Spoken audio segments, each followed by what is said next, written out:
Welcome to Pindar Poetry. We hope you learned something new. You start by confirming prerequisites: IntelliJ, a running SQL server, and the correct JDBC driver. Once done, create or open your Java project and open the database tool window. Make sure the driver JAR is accessible. IntelliJ will need it to speak to the database. Next, click the plus icon to add a data source. Explain why. Without the exact driver and an active server, IntelliJ cannot establish a JDBC connection, so get these pieces right now. You now configure the connection.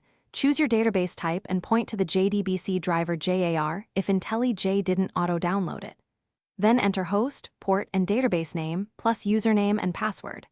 Once entered, click Test Connection to validate network and credentials.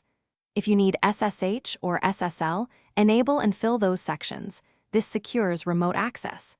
Make sure to set which schemas or tables to introspect. That controls what IntelliJ displays in the database tool window.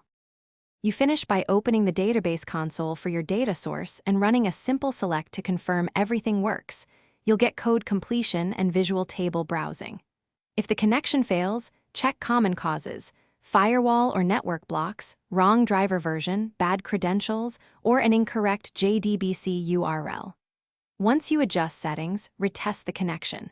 If problems persist, inspect IntelliJ logs via Help, show log to see driver exceptions or stack traces, then fix and reconnect. Thanks for watching. Consider subscribing if we helped you.